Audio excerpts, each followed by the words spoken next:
வணக்கம் மக்களே, விஜி கிச்சனில் என்ன பார்க்க போகிறோன்னா கோதுமை மாவில் கேக்கு செய்ய போகிறோம். இப்போது நல்லா வெயிட்டான வானல் எடுத்து அடுப்பில் வச்சுங்க, சூடு ஏற்றி வச்சுருங்க. 1 டம்ளர் கோதுமை மாவு சலித்து எடுத்துக்குங்க. அதே அளவில் ஒரு டம்ளர் நம்ம வீட்டில் வெல்லம், சாதாரண வெல்லம் இருந்தாலும் பரவாயில்ல, நான் சாதா வெல்லம் தான் எடுத்திருக்கேன். நீங்கள் நாட்டு சர்க்கரை கூட யூஸ் பண்ணிக்கலாம். 1/2 டம்ளர் சர்க்கரை எடுத்து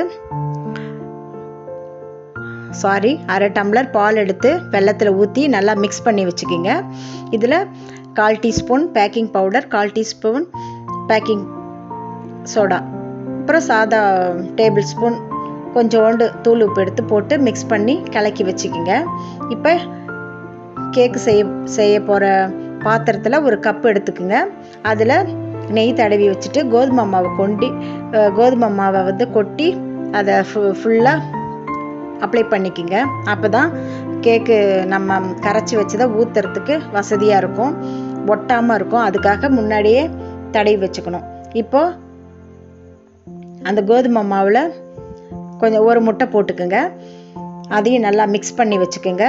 பேக்கிங் பவுடர், பேக்கிங் சோடா, சாதா உப்பு, தூள் உப்பு கொஞ்சோண்டு ஒரு சிட்டிகை போட்டுக்கணும். எல்லாத்தையும் மிக்ஸ் பண்ணி வச்சுக்கிட்டு முட்டையும் ஒன்று போட்டுருங்க.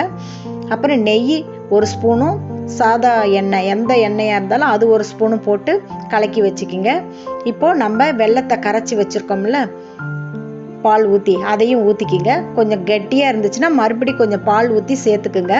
ரிப்பன் மாதிரி வரணும். நம்ம ஊற்றும் போது ஒரு 5 நிமிஷம் வச்சுக்கணும். நம்ம முட்டையெல்லாம் கலக்கி ஒரு 5 நிமிஷம் ஊறட்டுன்னு வச்சுக்கிட்டு வானல் சூடாயிடுச்சுன்னா, இப்போ நம்ம கேக்கு தயாரிக்க போகிறோம்ல, அந்த கப்பில் இந்த மாவு எடுத்தாங்க பாருங்கள், ஊற்றும் போதே இந்த மாதிரி தான் வரணும். ரிப்பன் மாதிரி மடித்து வர்ற மாதிரி வரணும்.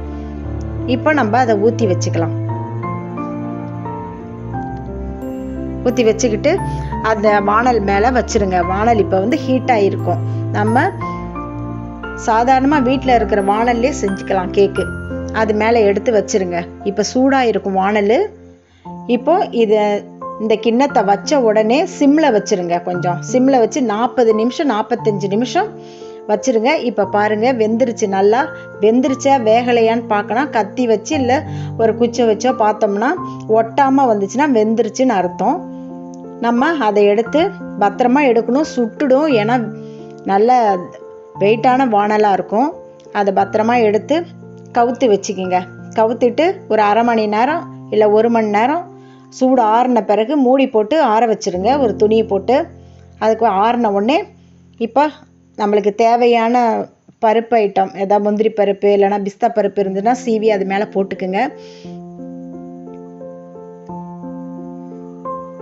இப்போ ஆறின உடனே எடுத்து கொட்டிக்கிங்க. ஏன்னா நம்ம வேகிறதுக்கு முன்னாடியே திறந்து அந்த பருப்பை போட்டுடணும். முந்திரி பருப்பாக இருந்தாலும் பாதாம் பருப்பாக இருந்தாலும் போட்டுட்டு அப்போ தான் அது அந்த மாவுக்குள்ளே ஒட்டிக்கும், இல்லைனா மேலோட்டமாக இருந்துடும். இப்போ பாருங்கள், கவுத்துட்டேன்.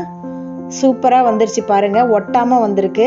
அதான் கோதுமை மாவு அதுக்குள்ளே அப்ளை பண்ணணும், நெய்யும் அப்ளை பண்ணணும். இப்போ பாருங்கள், சூப்பராக எடுத்துட்டேன் பாருங்கள். வேகிறதுக்கு 40 நிமிஷம் தான் ஆகும். ஆற வச்சு பொறுமையாக எடுங்க, அப்போ தான் முழுசாக வரும், இல்லைன்னா உடஞ்சிரும். இப்போ ஸ்பாஞ்ச் மாதிரி இருக்கும் பாருங்கள். முட்டை இல்லாமல் கூட செய்யலாம். இப்போ நான் முட்டை போட்டிருக்கேன், குழந்தைங்களும் சாப்பிட்லாம். இந்த ரெசிபி உங்களுக்கு பிடிச்சிருந்தா மறக்காமல் லைக் பண்ணுங்கள், கமெண்ட் பண்ணுங்கள், ஷேர் பண்ணுங்கள். விஜி கிச்சனை சப்ஸ்கிரைப் பண்ணுங்கள். தேங்க்யூ.